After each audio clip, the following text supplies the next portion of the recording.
Hello friend, आप देख रहे हो हमारे चैनल ग्रुप बुक्स। तो आज हम फिर से आपके लिए एक नई बुक लाए हैं, जिस बुक का नाम है द वार ऑफ आर्ट। इसका मतलब ब्लॉक से बाहर निकलकर अपने अंदर की क्रिएटिव लड़ाई को कैसे जीते। तो चलिए बुक को आपको दो लफ्ज़ों में बताते हैं। द वार ऑफ आर्ट नाम की इस किताब में लेखक स्टीवन प्रेसफील्ड ने डर और सेल्फ डाउट के खिलाफ हमारे अंदर चल रही क्रिएटिव लड़ाई को पहचानने और उसे जीतने की कला सिखाई है। ये किताब उन सभी लोगों के लिए एक इंस्पिरेशन की तरह है जिन्हें अपने पैशन को पहचानने में परेशानियों का सामना करना पड़ रहा है। इस किताब के जरिए आप उन सभी नेगेटिव ताकतों से मिलेंगे जो आज तक आपको अपने सपनों की उड़ान भरने से रोकते आए हैं, और जानेंगे कि कैसे आप उन ताकतों को हराकर अपने क्रिएटिव सपने सच कर सकते हैं। यह किताब किसके लिए है? वे लोग जो एक आर्टिस्ट या किसी फील्ड में प्रोफेशनल बनना चाहते हैं, जो अपना बिजनेस स्टार्ट करना चाहते हैं, जो लोग डर और सेल्फ डाउट पर जीत हासिल कर अपने क्रिएटिव सपने पूरा करना चाहते हैं। अध्याय नंबर 1, रेजिस्टेंस का ऐसा मेंटल फोर्स है जो हमारी हर कोशिश नाकाम कर देता है। क्या आपको ऐसा भी लगता है कि आप कुछ बड़ा करने के लिए बने हैं, जैसे कोई बेस्ट सेलिंग किताब लिखने के लिए या कोई सुपरहिट फिल्म डायरेक्टर करने के लिए, लेकिन हर सुबह आप चाहकर भी अपने सपनों की तरफ कोई कदम नहीं उठा पाते और शाम को उस सपनों को दोबारा अपनी आंखों में समेटकर कल के लिए रख देते हैं? अगर ऐसा आपके साथ भी हो रहा है तो खुद को दोष ना देना छोड़ दीजिए। इसमें आपकी कोई गलती नहीं है। ये तो आपके मन का डर है जो रेजिस्टेंस बनकर आपको कुछ क्रिएटिव से रोक रहा है। इस किताब के जरिए आप जानेंगे कि कैसे एक रेजिस्टेंस आपको अपने सपनों तक पहुंचने से रोक रहा है और कैसे आप इसे हराकर अपने सारे सपने सच कर सकते हैं और कुछ ऐसा कर सकते हैं जो हर सपने देखने वाले के लिए एक इंस्पिरेशन का काम बन जाता है। क्या आपके सपने भी बहुत बड़े हैं, लेकिन अपने सपनों की मंजिल के रास्ते पर चलने से आपको डर लगता है या हिचकिचाहट होती है? अगर हाँ तो घबराइए मत, क्योंकि ये सबके साथ होता है। इस हिचकिचाहट को रेजिस्टेंस कहते हैं, जो कि एक नॉर्मल मेंटल प्रोसेस है। जब भी हम कुछ नया करना चाहते हैं,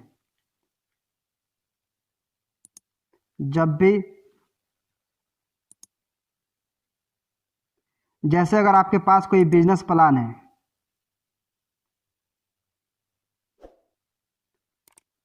और आप अपनी जॉब छोड़कर अपना स्टार्टअप शुरू करना चाहते हैं, तो तुरंत आपके मन में ख्याल आने लगेगा कि इसमें बहुत रिस्क है, शायद जॉब ही सही है, कम से कम हर महीने सैलरी तो आएगी।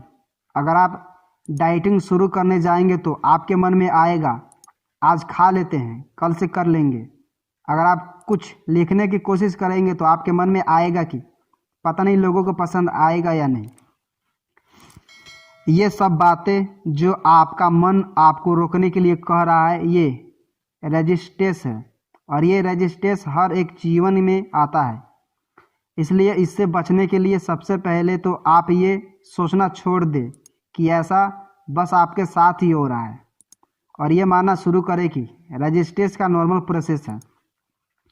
रतन टाटा और अंबानी जैसे मंजे हुए बिजनेस भी जब किसी नए प्रोजेक्ट के बारे में सोचते हैं तो उन्हें भी रेजिस्टेंस का सामना करना पड़ता है। रेजिस्टेंस कई तरह से हमारे सामने आता है, जैसे फेलियर से डर लगना, खुद पर डाउट होना या अपने काम को टालते जाना। लेकिन अगर हम अपना फोकस अपने सपनों पर रखें और ये मान कर चले कि रेजिस्टेंस एक नॉर्मल प्रोसेस है, तो हम इस चैलेंज को जीत सकते हैं। अध्याय नंबर 2, रेजिस्टेंस हमें तब तक अपने सपनों को पूरा करने से रोकता रहेगा जब तक हम इसका फ़ायदा उठाना ना सीख जाए।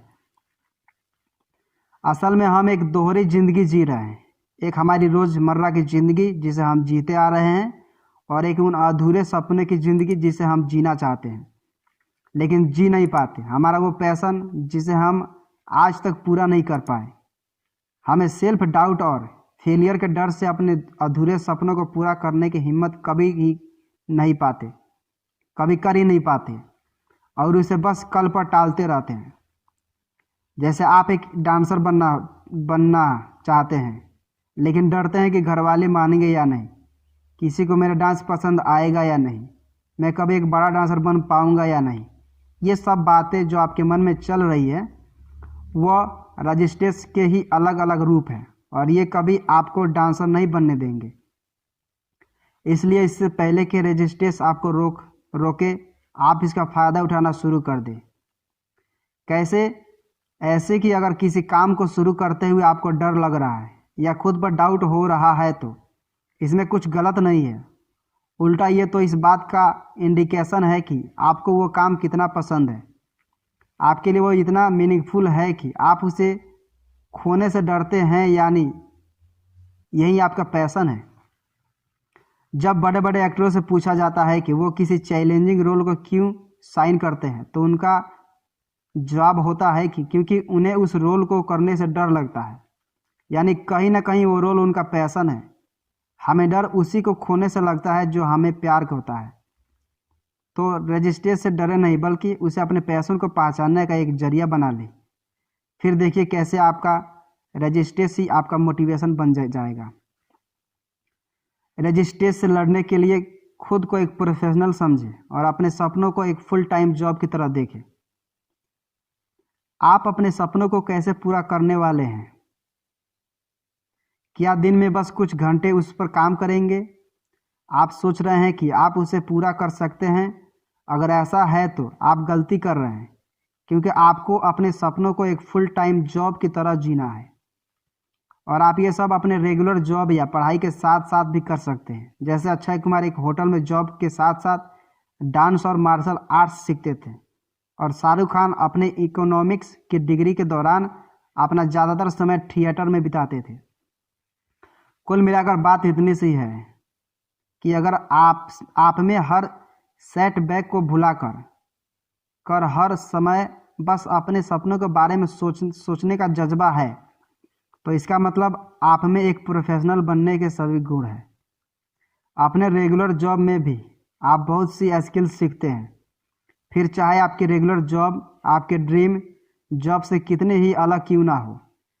बहुत सी ऐसी कॉमन स्किल्स हैं जिनका इस्तेमाल आप कहीं भी कर सकते हैं, जैसे डिसिप्लिन की स्किल, बिना ध्यान भटकाए काम करते रहने का स्किल। अपने रेगुलर जॉब में सीखी गई स्किल्स को अपने ड्रीम जॉब में अप्लाई करके आप अपना काम आसान कर सकते हैं। जिस तरह आपको रेगुलर जॉब कभी कभी फ्रस्ट्रेटिंग भी हो सकता है, उसी तरह आपके सपने ऊपर काम करना भी आपके हमेशा मज़ेदार नहीं होता। लेकिन चाहे जितना फ्रस्ट्रेशन हो, आप फिर भी अपने रेगुलर जॉब करते हैं। उसी तरह चाहे कितनी भी चैलेंज हो, आपको अपने सपनों पर भी काम करते रहना है। अमेरिका के महान लेखक सॉमरसेट मॉघम से जब पूछा गया कि क्या वो एक फिक्स्ड शेड्यूल के हिसाब से लिख सकते हैं, तो उनका जवाब था कि मैं बस तभी लिख सकता हूँ जब कोई इंस्पिरेशन मिलता है, और खुशी की बात यह है कि वो इंस्पिरेशन मुझे रोज़ सुबह 9 बजे मिल जाती है। इसका सीधा मतलब बस इतना है कि प्रोफेशनल लोग बैठकर घंटों किसी इंस्पिरेशन का इंतज़ार नहीं करते, बल्कि दिन भर अपने प्रोजेक्ट पर कड़ी मेहनत कर उसे सक्सेसफुल बनाते हैं। अध्याय नंबर 3, प्रोफेशनल होने का मतलब खुद को और अपनी कला को अच्छे से पहचानना। डर सबको लगता है, खुद पर डाउट भी सबको होता है, ये नॉर्मल है। आप बार बार अपने डर से मुंह नहीं मोड़ सकते, इसलिए बेहतर यह है कि आप इसका सामना करें। आप अपने डर का सामना तभी कर पाएंगे जब आप अपने आप को और अपने पैशन को अच्छे से समझ लेंगे। अपने आप को समझने के लिए सबसे पहले अपनी लिमिटेंस को समझना ज़रूरी है। हम अपना हर काम खुद नहीं कर सकते। अपने सपने को पूरा करने के लिए कई बार हमें ऐसी चीज़ों और ऐसे कामों की ज़रूरत पड़ती है जिसके लिए हम दूसरे पर डिपेंड होना पड़ता है। यानी कई बार आपको अपने पैशन तक पहुंचने के लिए पूरी टीम ज़रूरत पड़ती है। अगर इस बात को हम एक उदाहरण से समझें तो मान लीजिए आप एक फिल्म डायरेक्टर बनना चाहते हैं और बन भी जाते हैं, लेकिन क्या आप पूरी फिल्म खुद ही बना सकते हैं? नहीं ना। आपको ज़रूरत होती है एक्टर्स की, कैमरामैन की, मेकअप आर्टिस्ट और भी बहुत से प्रोफेशनल्स की। अगर आप अपनी फील्ड के एक कामयाब प्रोफेशनल बनना चाहते हैं तो आपको पता होना चाहिए कि आपको कब दूसरे से एडवाइस लेनी है और कितनी लेनी है। उस एडवाइस को अपने आइडिया के साथ कैसे जोड़ना है। अगर आप एडवाइस लेना बंद कर देंगे तो आपकी ग्रोथ रुक जाएगी। जैसे खेल के ऊंचे शिखर पर पहुंचने के बावजूद भी खिलाड़ियों को एक कोच की ज़रूरत पड़ती है। कोच उनके खेल में निखार लाता है और उनकी गलतियों को पॉइंट आउट करके उन्हें दोहराने से रोकता है और उनकी खूबियों को एक नया नज़रिया देता है। आर्ट एक कांस्टेंट लर्निंग प्रोसेस है, यानी आपको हर दम कुछ नया करना पड़ेगा, कुछ नया सीखना पड़ेगा, वरना आपका काम प्रेडिक्टेबल और बोरिंग हो जाएगा। जैसे एक फेमस पॉप स्टार होते हुए भी मैडोना अपने हर नए एल्बम में कुछ नया करने की कोशिश करती है और इसके लिए उसे कुछ नया सीखना पड़ता है ताकि लोग उसे पसंद करते रहें।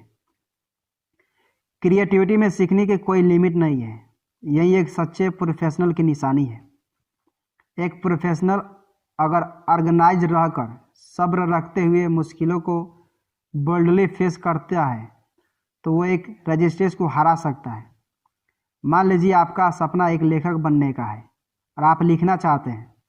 आपने अपने लिए एक रूटीन सेट किया और रोज़ बैठकर लिखना शुरू कर दिया। आप सोच रहे होंगे कि ऐसा करने से आपका रेजिस्टेंस चला जाएगा, पर दुख की बात यह है कि वो और बढ़ेगा। जैसे जैसे आप लिखेंगे आपको खुद पर, अपने पैशन पर डाउट होने लगेगा। लेकिन अगर आप परसिस्टेंट और ऑर्गेनाइज्ड रहेंगे तो आप इस रेजिस्टेंस को कमज़ोर कर सकते हैं। जाने माने लेखक चेतन भगत का कहना है कि कुछ लिखते समय वो रिजल्ट के बारे में सोचने के बजाय प्रोसेस पर फोकस कर उसका मजा लिया करते हैं। इसलिए अगर आप खुद को परसिस्टेंट रखना चाहते हैं तो सबसे पहले आपको रिजल्ट की चिंता छोड़कर प्रोसेस का मजा लेना सीखना होगा। उसके लिए सबसे ज़रूरी है कि आपके गोल्स रियलिस्टिक हो। अगर आप एक हफ्ते में पूरी नॉवेल लिखने का सोचेंगे तो वो गोल तो पूरा नहीं होने से रहा, उल्टा आप निराश होंगे और रेजिस्टेंस आपके ऊपर हावी होकर आपको फिर से कोशिश करने से रोक देगा। अगर आपको अपने गोल तक पहुंचने में थोड़ा समय लग रहा है तो कोई बात नहीं, आपको सब्र से काम लेना चाहिए। असल में तो बिना सब्र के क्रिएटिविटी पॉसिबल ही नहीं है। अब बात आती है मुश्किलों को बोल्डली फेस करने की। इसके लिए हमें ओप्रा विनफ्रे की ज़िंदगी का उदाहरण लेते हैं। जब ओप्रा पहली बार टीवी पर आने लगी थी तो ज़्यादातर लोग यही सोच रहे थे कि एक ब्लैक लेडी टीवी शो की होस्ट के रूप में कैसे सक्सेसफुल होगी, जबकि पूरी इंडस्ट्री में ज़्यादातर गोरों का राज है। लेकिन उन्होंने इस क्रिटिसिज्म को चैलेंज की तरह लिया और कुछ ही महीनों में उनको शो अमेरिका का सबसे ज़्यादा देखे जाने वाला मॉर्निंग शो बन गया। अध्याय नंबर 4, आप रेजिस्टेंस से लड़ने के लिए पॉजिटिव मेंटल फोर्सेज का इस्तेमाल कर सकते हैं। हम में से हर किसी को लाइफ में कभी ना कभी रेजिस्टेंस जैसे नेगेटिव फोर्सेज का सामना करना ही पड़ता है। लेकिन अच्छी खबर यह है कि कुछ ऐसी पॉजिटिव ताकतें भी है जो रेजिस्टेंस से लड़ने में हमारी मदद कर सकती है। ऐसी ताकत द म्यूसेज यानी ग्रीक माइथोलॉजी की वो 9 देवियाँ जिन्हें आर्ट और साइंस की जन्मदाता माना जाता है। हर देवी एक अलग आर्ट फॉर्म की जन्मदाता है। द म्यूसेज उन सभी कलाकारों के लिए इंस्पिरेशन है जो अपनी कला को भी एक पूजा की तरह मानते हैं। ऐसा माना जाता है कि ये 9 देवियाँ कलाकारों और आइडियाज़ देती है और उन्हें रेजिस्टेंस से लड़ने की शक्ति देती है। इंग्लिश के प्रसिद्ध कवि होमर को अपनी महान कविता द ओडिसी का आइडिया भी द म्यूसेजेस से ही मिला था।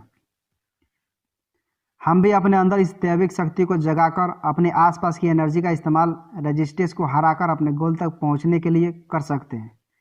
ऐसा करने का बस एक ही रास्ता है, वो ये है कि मेहनत और लगन का रास्ता। जब एक कलाकार पूरी लगन से मेहनत करता है तो आसपास की सारी ताकतें जो अभी तक उसके बस में नहीं है थी, वो भी उसका एक्सपोर्ट करने लगती है।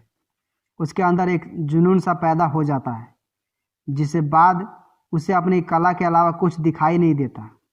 ये जुनून उसे सुपर चार्ज कर देता है और वो रेजिस्टेंस को पीछे छोड़कर कुछ ऐसा कर गुजरता है जो उसने खुद भी कभी सोचा न था। प्रोफेशनल्स हायरार्की के बंधनों को तोड़कर सक्सेस हासिल करते हैं। चाहे हमारा ऑफिस हो, स्कूल, कॉलेज हो, या तक कि हमारे घरों में भी हमें सोशल स्ट्रक्चर के हायरार्की को फेस करना ही पड़ता है। हायरार्की हर जगह है। हर हायरार्की की एक कॉमन बात है कि इसमें हर एक मेंबर की जगह फिक्स्ड है और वो अपने ओहदे के हिसाब से ही काम कर सकता है। हायरार्की में किसी भी तरह का बदलाव की कोई जगह नहीं होती।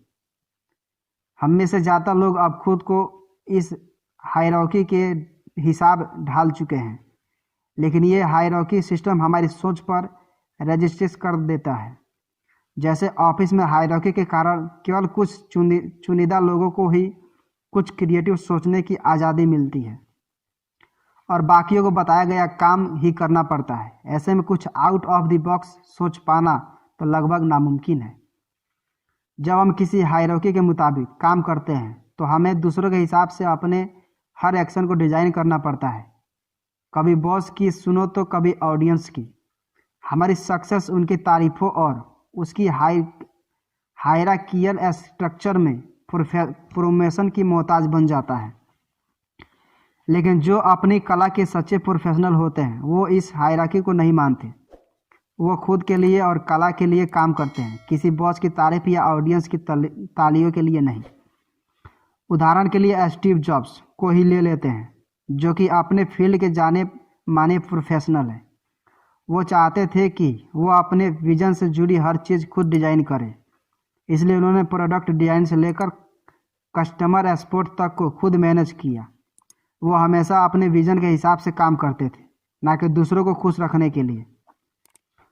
उनकी इसी मेहनत और out of the box thinking का नतीजा है एप्पल।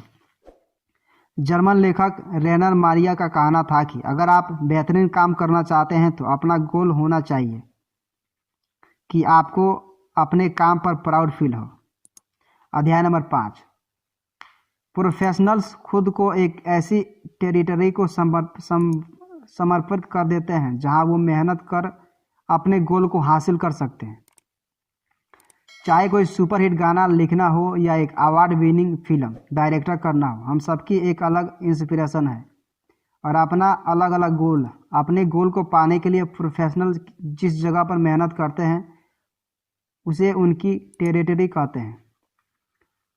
जैसे मशहूर एक्टर ऋतिक रोशन की टेरिटरी है उनका जिम, कोरियोग्राफर गणेश आचार्य की टेरिटरी है उनका डांस फ्लोर और क्रिकेटर विराट कोहली की टेरिटरी है उनका क्रिकेट ग्राउंड्स। उसी तरह आपका भी कोई ना कोई टेरिटरी होगी। जैसे पता लगाए आपको टेरिटरी क्या है। सबसे पहले तो आपकी टेरिटरी वो जगह है जहां मेहनत करके आप अपनी रिजोरेटरी चला सकें, जहां काम करके आप सेटिस्फाइड और चैलेंज दोनों महसूस करें, जहां टाइम बिता करके आप खुद को बेहतर बना सकें। जैसे मेरी कॉम का कहना है कि जब वो बॉक्सिंग रिंग से बाहर निकलती तो वो खुद को एक बेहतर इंसान के रूप में महसूस करती है, यानी वो बॉक्सिंग रिंग ही उनकी टेरिटरी है। दूसरी बात यह है कि आप अपनी टेरिटरी पर सिर्फ और सिर्फ मेहनत करके ही दावा कर सकते हैं। जैसे यूँ तो कई लोग मुंबई के उस क्रिकेटर ग्राउंड पर क्रिकेट खेलते हैं, पर सचिन तेंदुलकर ने वहाँ कड़ी मेहनत कर उस पर अपना हक जमा लिया। तीसरी बात यह है कि आपकी टेरिटरी एक कभी न ख़त्म होने वाली रिसोर्सेज की तरह है, जहां आप जितना मेहनत करेंगे बदले में उतना ही पाएंगे। जैसे ऋतिक रोशन आज और सचिन तेंदुलकर की तरह लेखक गुलजार की टेरिटरी दिखती नहीं, क्योंकि उनकी टेरिटरी यानी गानों की दुनिया। उन्हें बॉलीवुड के लिए सैकड़ों गाने लिखे जिनके बिना हम हिंदी फिल्मों को इमेजिन भी नहीं कर सकते। गुलजार साहब का कहना है कि जैसे जैसे वो लिखते जाते हैं वैसे वैसे ही उनकी क्रिएटिविटी और बढ़ती जाती है। इन महान प्रोफेशनल की तरह आप भी हार्ड वर्क और डेडिकेशन से अपने टेरिटरी क्लेम कर उसे मनचाहा आकार दे सकते हैं। जो प्रोफेशनल सच्चे मन से अपनी टेरिटरी में काम करते हैं वो कभी कभी कुछ ऐसा कर जाते हैं कि उस क्षेत्र का पूरा नक्शा ही बदल जाता है।